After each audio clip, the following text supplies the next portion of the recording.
Welcome to a study of the Gospel of Matthew, Part 2, Lesson 15a, The Revelation of the King. In many ways, this lesson, based really on a single chapter, chapter 16, is the transition point at which the revelation of the King, which the teaching and preaching of the King is revealed to make him the Messianic King who is on his way to Jerusalem to suffer and die for his people. In their travels, they moved to the far north to a place called by the Romans Caesarea Philippi. I've been there, and it's a very striking place.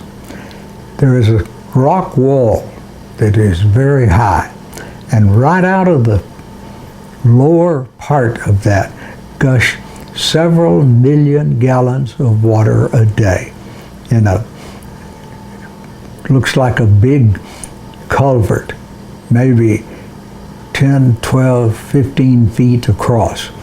The water pours, and that's where the Jordan River starts on its trip that eventually ends up in the Dead Sea. Jesus asked them, and even though it seems to be casual, he is directing this to a purpose, to an end. He wants to emphasize that they know enough and they've been led enough to know who he really is.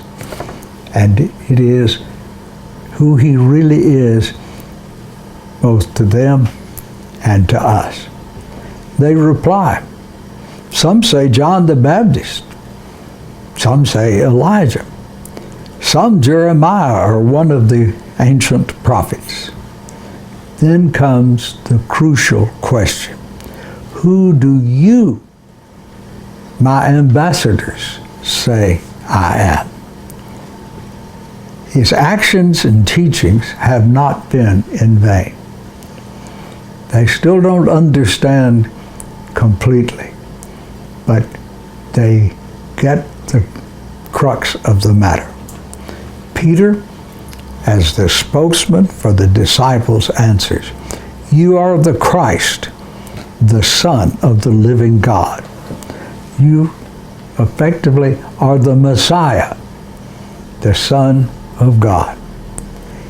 That phrase, living God, is an interesting one. It is a kind of literary convention to mean the God who is alive and the God who makes things alive. Peter's knowledge did not come to him as a result of human reasoning, but as a result of the Spirit's teaching. Jesus immediately reminds the disciples that he must go to Jerusalem and suffer death on the cross. Peter's immediate response to this demonstrates that he still has only the triumphal view of Messiahship in mind. Jesus takes the opportunity to emphasize the authority of Peter and the other disciples. Now, in many translations, this makes it sound like Peter and the other apostles teach things on earth and it binds it in heaven. But if you get the sequence of Greek tenses correct, it's just exactly the opposite. What they bind on earth, what they forbid on earth, has already been forbidden in heaven, and vice versa. As was his custom, he warned them not to tell other people that he was the Christ, the Messiah.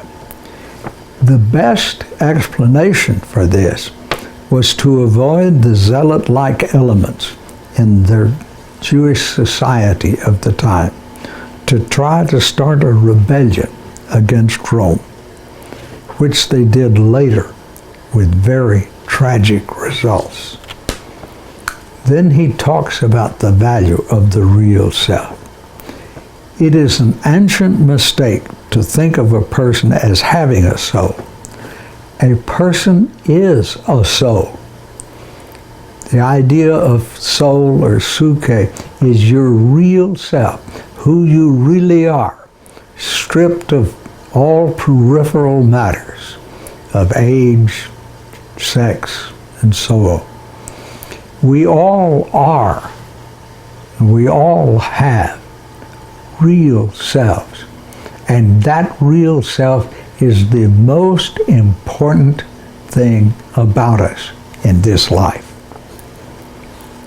Then Jesus is saying that the real self is so valuable that nothing short of living with God is equally valuable.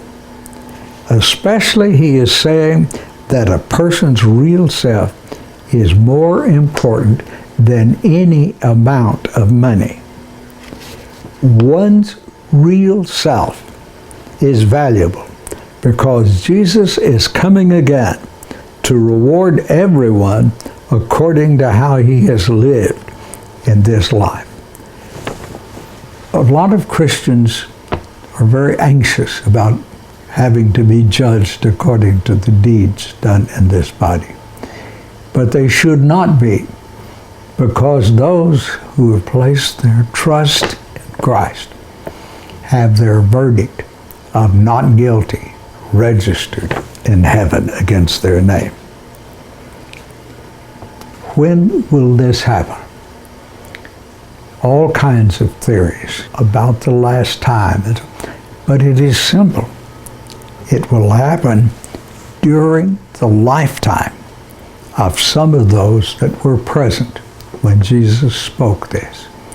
That is, it will happen with his resurrection and ascension to heaven. Thank you, and good day.